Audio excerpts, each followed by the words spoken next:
So when we wanted to estimate a derivative, we found a slope. To estimate an integral, we're going to use what is called a Riemann sum. And so we're going to lead up to what an integral is. That's kind of what today's lesson is on. And so we're going to start by estimating them. The reason I like this a lot better than derivatives is derivatives can be very abstract. It's kind of like what on earth's going on. This is very geometric.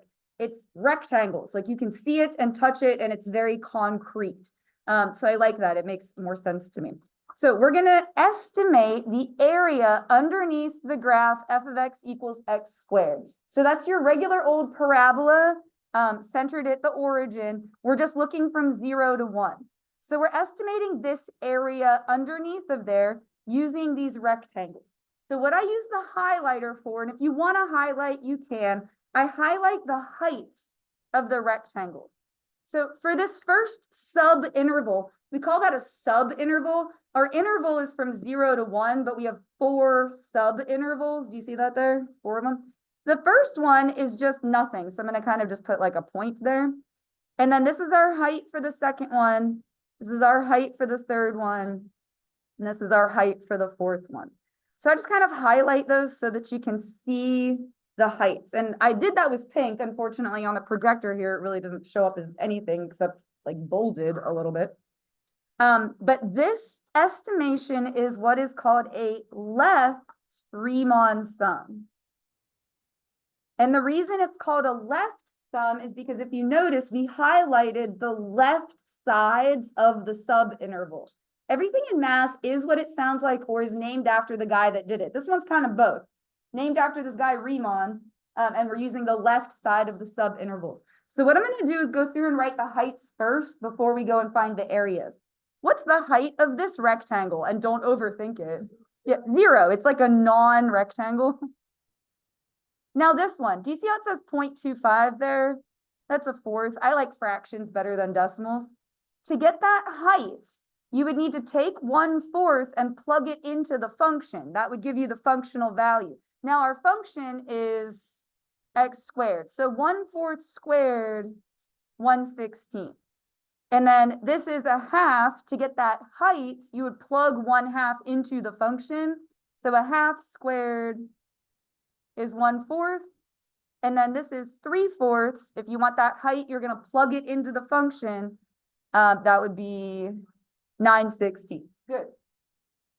So when you go to find the areas, the first rectangle, and how do you find the area of a rectangle? Length times width. What's the length of this rectangle? 1/4, and then the height 0. So it's 1/4 times 0 plus, and the reason it's a sum is we're going to add all of this together. This one right here, if you find this area, and see, this is what I love about this, is like you can see it. It's very visual and concrete.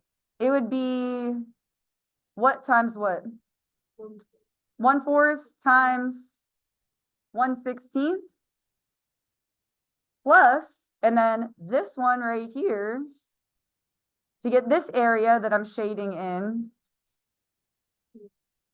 4th times 4th. And then the last one would be, to get this area, would be a 4th times 9/16. Now, the abbreviated way to write that would be to factor out the 1/4. So do you see how each of these has a 1/4 in it? All right, so it would be 1/4, and then you can add 0 plus 1/16 plus 1/4 plus 9/16. That's kind of the abbreviated way to write that. Either one is fine though, but understand, you can only write it this abbreviated way if all the sub-intervals are the same length. Do you get that? If they were all different, you would not be able to get away with that? They have to be uniform, okay? Now, I have these typed in the calculator from before, so I'm going to just show you what it is as a decimal. That would come out to 0.21875 is what that comes out to. Now, it's not the exact area under the curve. It's an estimate. Is it an underestimate or an overestimate of the actual area underneath this graph? Okay, so your left sum is going to be an underestimate when your function is increasing. underestimate when function is increasing. And so since this one's increasing, we have an underestimate. If instead the function was decreasing, and kind of visualize it and come with me on this. If the function was going down and you took from the left side, do you see how that's higher up?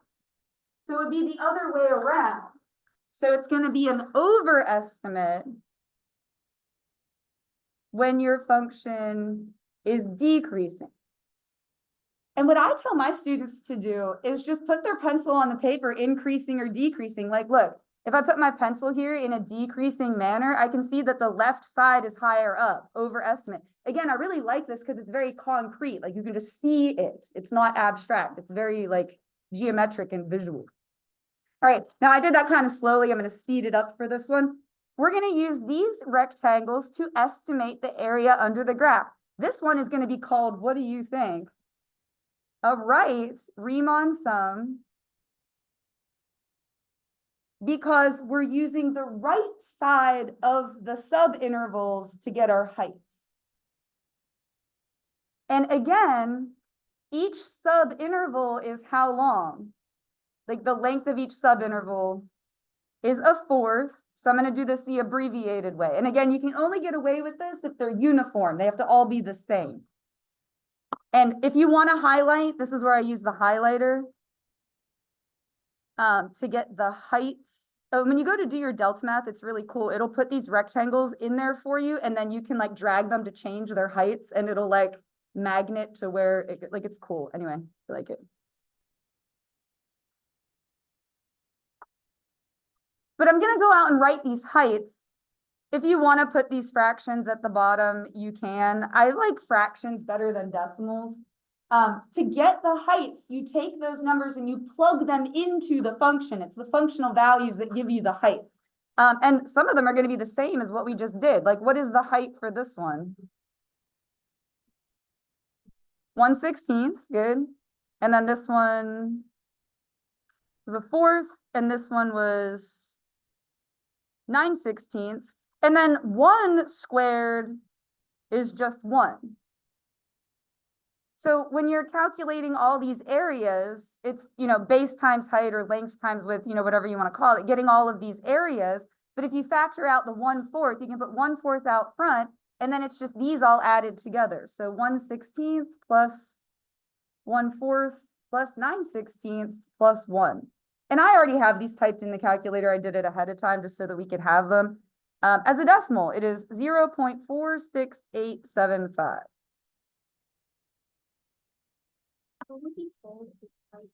Yes, that will be part of the instructions.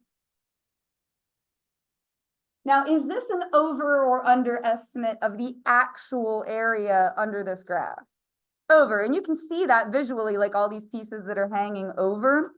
So your right sum is going to be an overestimate when the function is increasing, and an underestimate when the function is decreasing. And again, it's very visual and you can just see it. Like if I set my pencil on the paper in a decreasing manner, do you see what I did here? Like decreasing. If you look at the right side, do you see how it's lower down? Underestimate. If your graph is decreasing and you pull the right side of each subinterval, going to be under. So like you can just set your pencil on the paper, either increasing or decreasing, and just look at the left or right side. Okay. Yes. Yep. I've seen it on both. All right, so if you want to get out your highlighter, we're going to do the same thing with these. Just highlight your heights.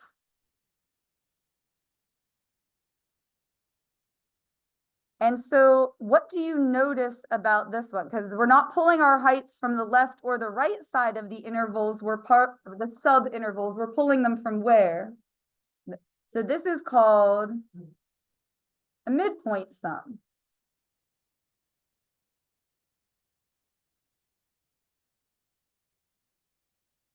Now, our interval was 0 to 1, and we divided it into 4 equal sub-intervals, so each of them was a fourth. So what's halfway between 0 and a fourth?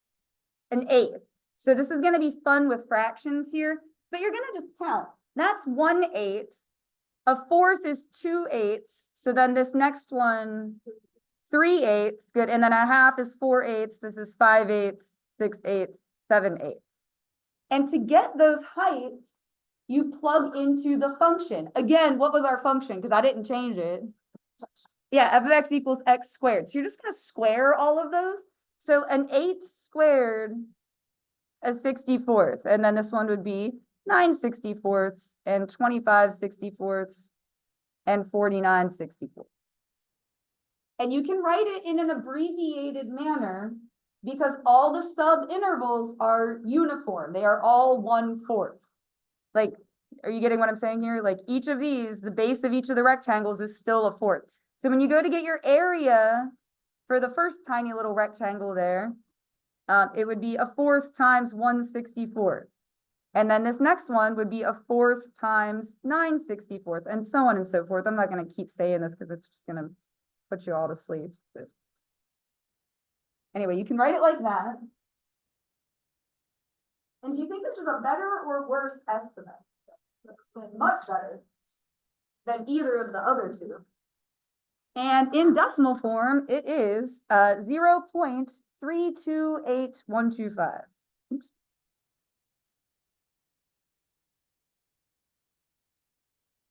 I know we usually do 3 decimal points, but these all stopped there, so I just wrote the whole thing. Like, it doesn't keep going after that. Like, that is just the answer. Yeah, that's fine. I just, again, it wasn't a decimal that kept going forever. It stops, and that's the whole answer, so I just wrote the whole thing. Now, this one is very hard to tell, and you usually don't get asked, but I'm going to show you every last little thing to make sure we're being super thorough. This is going to be an underestimate when your function is concave up. So it doesn't depend on increasing and decreasing, it depends on concavity. And it's a very slight under or overestimate because it's a pretty good estimate. It'll be an overestimate when the function is concave down. Again, I think it is highly, highly unlikely you would be asked that. But for the sake of being thorough, I threw it on there. So x squared, is this graph concave up or concave down? Concave up, like a smiley face. So this would be a very slight underestimate. At the end, we're going to get the true answer, and you're going to get to see how these are like slightly above or slightly below, because these are all estimations. Now, the last one is not rectangles. Go ahead and read or look at the picture. The last one, instead of rectangles, is trapezoid. So this is called a trapezoidal sum. You can write that if you want, but it's the trapezoidal sum. Now, you do need to know this area formula for a trapezoid. So maybe like highlighter that as well. Use your highlighter. It's 1/2 height, and then you add the bases together. Here's the thing. All the trapezoids are on their sides. Can you look at this real quick? I'm just going to turn the paper. Do you see how this is the trapezoid right here? This is the height. So the height of each of the trapezoids is the length of the subinterval. So what's the height for all of ours? Yeah, they're all 1/4, right? And I'm going to write this out the long way first, and then I'll show you how to do it the abbreviated way. But if you want to, again, highlight, you don't have to, but I just think it sometimes helps to highlight these. And I'll write in the numbers as well. We found them all already, because again, I didn't change the function.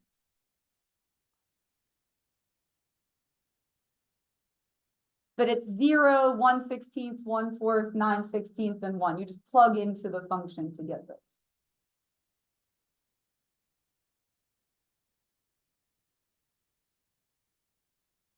So we're going to have 4 trapezoids. And again, I'm going to write this out the long way first. Maybe try to write kind of small for this, because I want to show you the long way before I show you the abbreviated way. We're going to do this formula 4 times. So buckle up, right? 1/2, because it's in the formula. It's just there. Height. What did we just say was the height for all of these? 1/4. That's the length of your subinterval. And then you add the bases together. So watch me point to it, because you can actually point to stuff now. It's very concrete. For the first one, these are your heights. So it's 0 plus 1/16.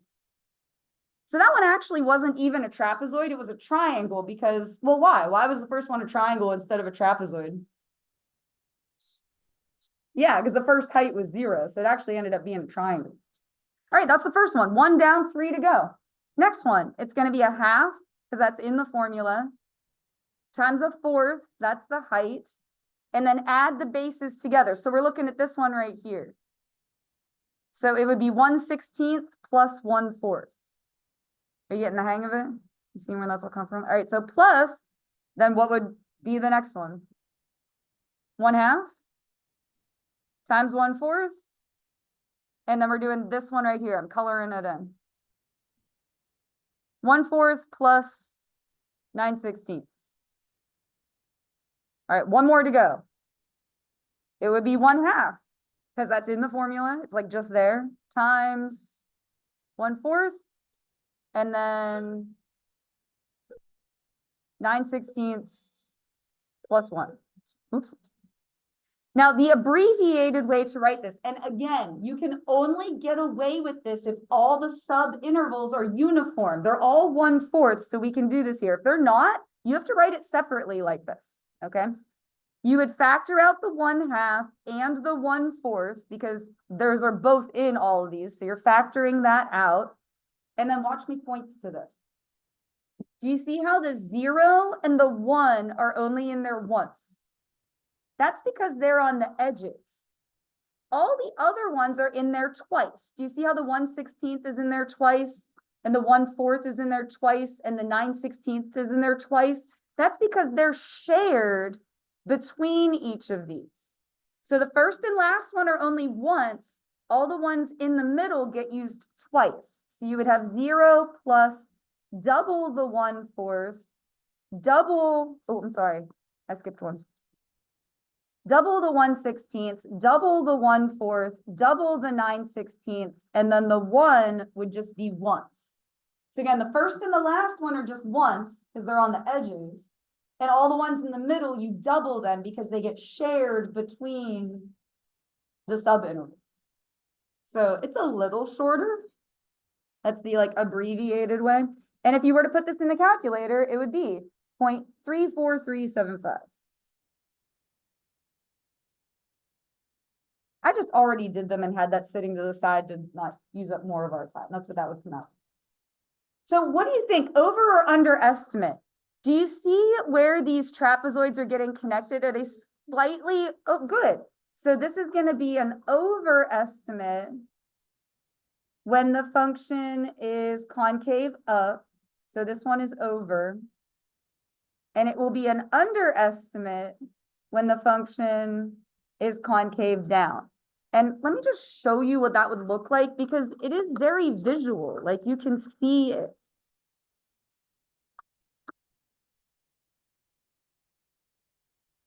So here, let me show you one that's concave down. So look at, if I draw one that's concave down, do you see concave down like a frowny face?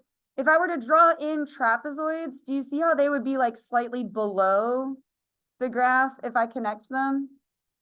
And then this one, it's hard to tell because it's so close. It's a really good estimate, but like here, I'll make it more like dramatic. So if it's concave up, if I were to draw in trapezoids, do you see how they would be like slightly above it? All right, so you can see it. And then last thing I'm going to say about this, the trapezoidal one is an average of the left and right sums. So if you were to average the answers from the left and the right sums, like add them and divide by 2, you would get this answer. For what it's worth. Right? I would never do the problem that way. That's way more work. But it's just true, so I'm throwing it in there. Right? So, oh, what's that? Would you ever be asked that? I'm trying to think if I've ever seen that on there anywhere. It's something that's just true, so I always put it in the notes. I don't think I've ever actually seen that on a question anywhere. But it is true. If you average the left and the right, you'll get the trapezoidal one. So we don't have to write anything for number 5, but let's just have a brief conversation. Are any of them more accurate than the others? None of them's perfect. You get that they're estimates, right? Like, okay, but which one do you think is the best? I think the trapezoidal one is actually the closest. I don't remember off the top of my head which one's actually best, but probably one of these for sure. Definitely not the left or right. Now I do want to write something for number 6. What could you do to make it more accurate? Any of them, the left, the right, the midpoint, or the trapezoidal, what would make them better, like closer to the true actual answer? Yeah, more sub-intervals. Because in all of this, we only did 4 sub-intervals. So you have a lot of like extra hanging over the edge or like a lot of space where you didn't get there. But can you guys visualize that if instead of 4, say you had like 30 sub-intervals? Do you get what I'm saying? Like if they were skinnier and closer together, it would make it a lot more accurate. Okay. All right, so this says we're going to find all 4 of our different sums for that function on the interval 0 to 6. It says 3 equal sub-intervals. So we will be able to write it in the abbreviated way. Off to the side here, like up at the top, I'm going to make a table for my function. And it said our interval is 0 to 6 with 3 equal sub-intervals. Now, that would mean if midpoint wasn't one of the ones on there, you would only need 0, 2, 4, and 6. But because we need the ones in between to get the midpoint sum, we're actually going to need everything. So just go ahead and put all of your numbers. And how do we get the functional values? Well, you're just going to take those numbers and plug them in. Okay, so like back to algebra class. I hope this part can go quick and easy. If you plug 0 into this function, what are you going to get? 36, good. If you plug in 1, 35. If you plug in 2, 36 minus 4 would be 32. 3 squared is 9, so 36 minus 9, 27. That'd be 36 minus 16 is 20. 36 minus 25 would be 11. And then 0. Now also, I'm going to draw just a really brief sketch of what the graph would look like. What would this graph look like? Downward parabola. But we're only going from 0 to 6, so it would look something like this. The reason I'm doing that is because I'm also going to have us write over or under estimate for each of these. So the graph is decreasing, and it is concave down. Okay, cool. So let's do left first. Now we want 3 equal sub-intervals, so I'm going to circle them. Here's the first one is 0 to 2. The second one is 2 to 4. And the third one is 4 to 6. Again, the only reason I grabbed those numbers in between is for when we go to the midpoint sum. That's the only reason we need this. Okay? So what is the length of each sub-interval? From 0 to 2 and 2 to 4 and 4 to 6. What's the length of each of those? Good. 2 is the length of each of them. And if there are 3 sub-intervals, you should have 3 numbers being added in your sum. And we're going to use the ones on the left side of the interval. So watch me point to it. It's very concrete. You can see it. Here's the first sub-interval out of 36 or 32. Which is the number on the left? 36. Good. Plus, now look at your next sub-interval. I'm just pointing to it right here. Out of 32 or 20, which is the one on the left? 32. And then the last one, 20. If it's free response, guess what you do to that?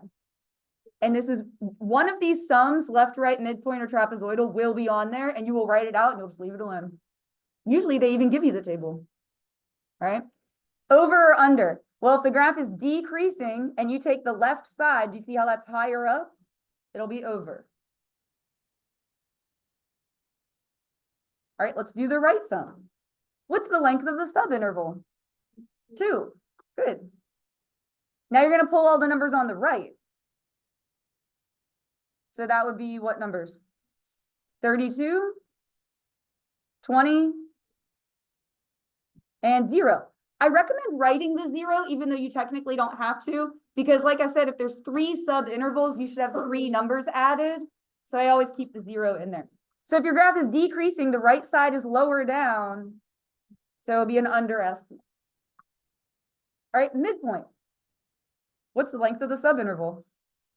2. It didn't change. Now you're going to pull those numbers in the middle. This is the only time you'll use them. So it's the other ones, right? 35 plus 27 plus 11. hold off on the over or under because that one's really hard. I'm going to show you how I remember it. And then trapezoidal is the last one. What's in the formula? Just because it's there and it's part of the formula. 1/2. That's just in the formula.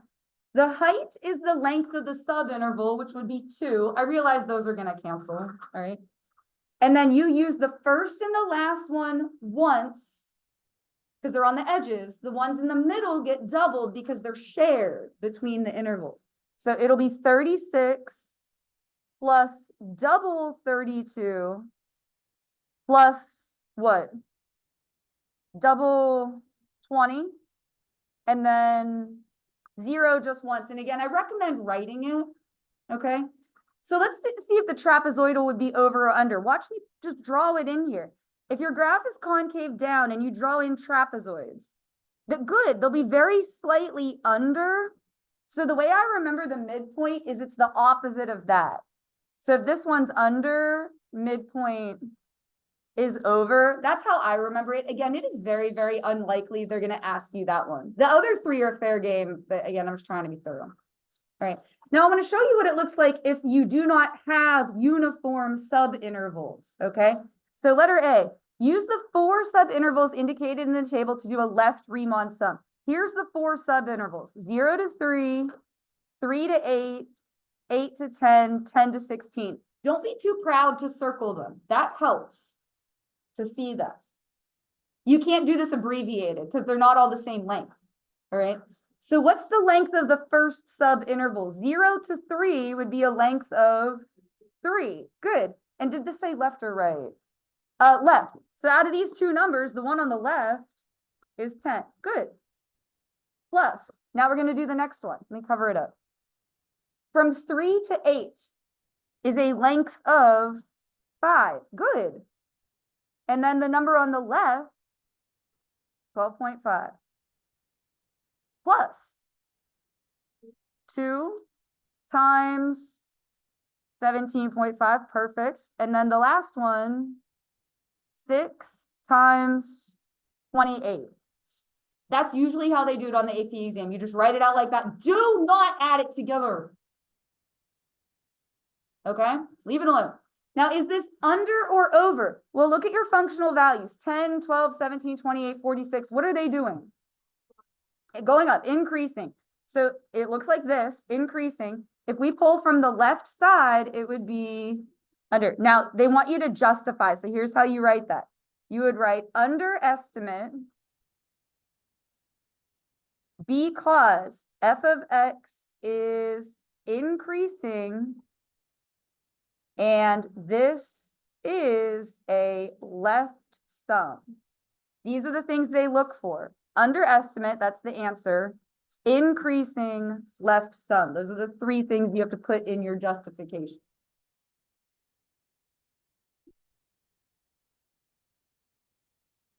And then I'll show you how to do a trapezoidal sum when they're not uniform subintervals. You have to write them all out separately. It's like bummer, dude. Okay, but like you write it once, you can write it 4 times. They don't usually give you like too many.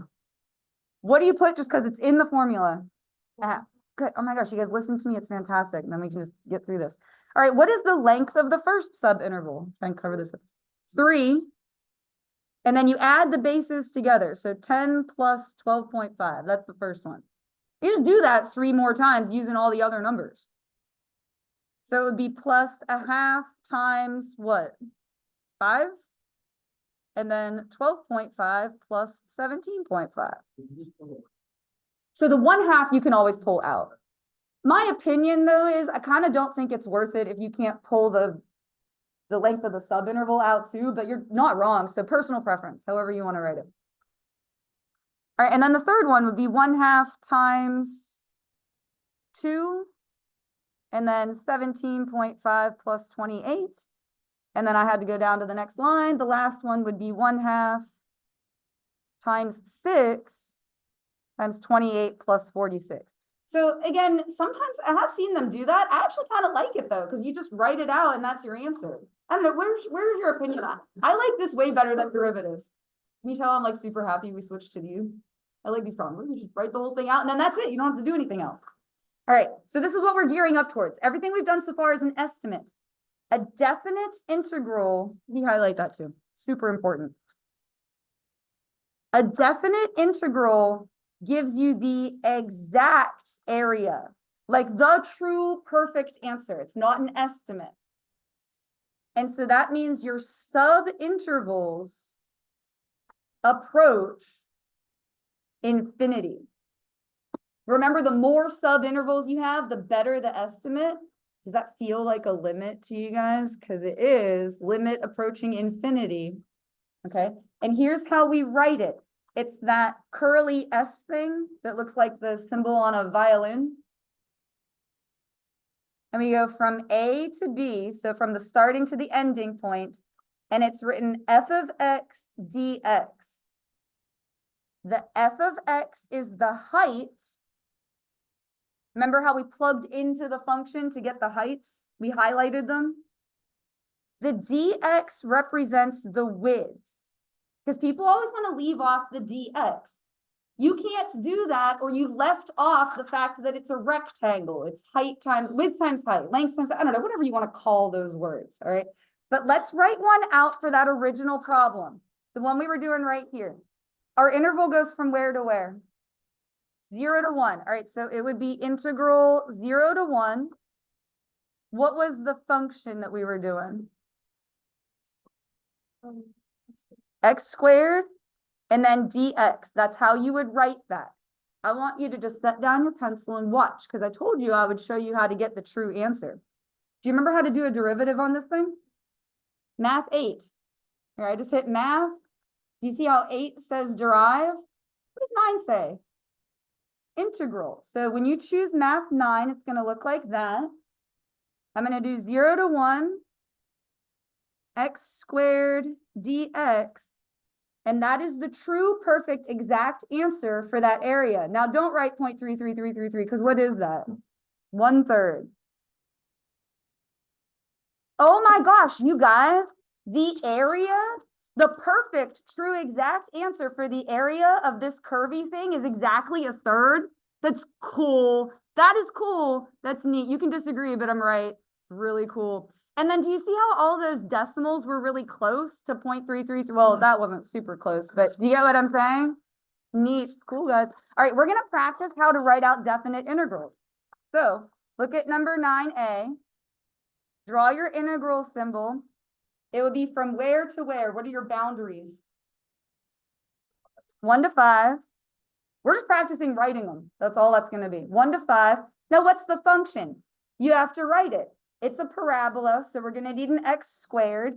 Here's our vertex is at 3, 4. So it went right 3, up 4. That would be x minus 3 squared plus 4. Do you guys remember how to write functions? Because there's one other thing you need in there.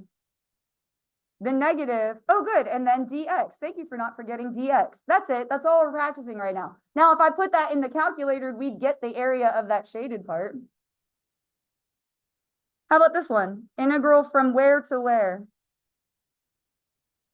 Yeah, negative pi over 2 to positive pi over 2. Ooh, is that sine or cosine? Cosine of x dx. I am going to type this one in. I'd like for you to watch. What mode do we have to be in? Radians, so I'm just checking. I am in radians. Math 9. Negative pi over 2 to positive pi over 2. Cosine x dx. Any guesses? Anyone want to guess?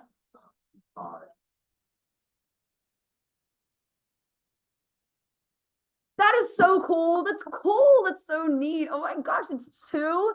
That means that each one of these little bumps is worth what? 1. That's actually a cool thing to know, that each one of those is 1, but that answer's 2. Exactly. Cool. Cool, guys. Neat. All right. Here we're going to do on the interval -1 to 2. So that's this part and this part. That involves writing 2 separate integrals, because it's going to get broken in the middle. All right. So what would be your boundaries for the first integral? From where to where? -1 to 0.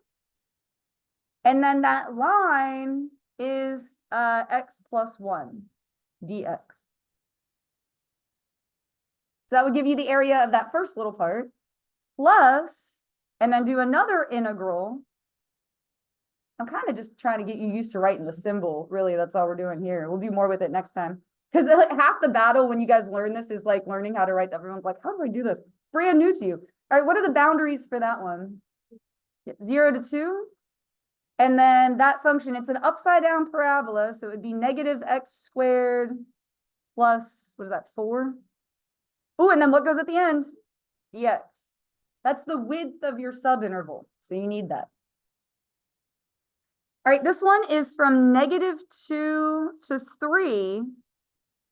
I threw this on here because I saw one in the standards. So unlikely to come up, but again, I just try to be really thorough. You have to break your integral where the discontinuity is, technically, okay? Like it's a technicality. So you would have to write 2 separate integrals. The first one would be from where to where, do you think? Yeah, -2 to 2. And what is that line? It looks like a -1 slope. Negative x plus 3 dx. Plus, and then you have to do a second integral. It's the exact same line, but what would the boundaries be on that one? Yeah, 2 to 3, and then of the exact same line. But just technically, I mean, I guess I get why that's true. If there's a discontinuity, you have to break it there. Okay. Don't fall apart on me. We still have 10 minutes. I was worried about finishing this. And we're going to finish early because you guys paid such good attention and it went really well. All right, this last thing, pep talk. They might throw you one of these, okay? But I have seen it on the free response. It's still usually only worth 1 point. Do you remember how we talked about when we get to reviewing the whole year and you're going to have to choose which stuff you let go? This might be one of those things, okay? But it's not hard. It just looks really intimidating, so it always scares everybody, but it's not difficult, okay? I'm not going to read all this to you, but I copy and pasted it from those standards and put it on there if you would like to look at it. But do you see how this says limit as n goes to infinity? Here's what I do want you to understand. That's making the subintervals go to infinity. Do you get how there's more subintervals, the better it is? All right. Do you know what this Greek letter is? It's sigma. It means summation. You do it in algebra too. Do you remember that from way back when? If not, anyway, it means adding up. You're adding up all the area of all the rectangles. All right. So you're going to write this as a definite integral. So write your integral symbol. Do you see how this is ln of parentheses? Your function's going to be ln of x. This part that I just circled, that's x. So it's going to be ln of x dx. If you're like, that's it, yep. Like I said, it's not hard. It just looks scary. Well, we have to do the boundaries. So you're going to start with 2. That's your a. If you're thinking a to b, this is your starting number. So 2 goes on the bottom. And do you see this 5 and it'll match there? That is your delta x. That's what you change by. So 2 plus 5 is 7. And then that's your answer. So again, was that hard? No, but it looks awful. And that's why it throws people off, right? So draw an integral symbol for that one. Do you see how it's 2 times parentheses? So perfect. It would just be 2x dx. Where's our starting number? -2 is your lower boundary. And then, oh, good. Plus 3 is 1. Now, the last one's a little tricky. The reason I threw it on here, I didn't make up this problem, by the way. I got it from College Board. All right. Go ahead and draw your integral symbol. Do you see how this one doesn't match? Do you see how these were both 3s and these were both 5s? This one doesn't match. The part that you circle is just this part. Because it has to be 1k. Do you see how that's a 1? It has to be 1k. So this part I circled is 0 plus 1k over n. That's the part that's x. Because it has to match. It has to be 1k with the 1 there. All right. Because there's nothing in where I circled. It's nothing plus 1k over n. Again, I don't like this question. I didn't make it up. I pulled it from College Board. I was like, oh, because if I've come across a problem that confuses me, I'm like, well, I better show that to my class because if it confused me, it's a hard one and we need to do that. So anyway, it would be square root of 1 plus 3x dx. And your lower boundary would be 0. And your delta x is 1. So it'd be 1. Yeah.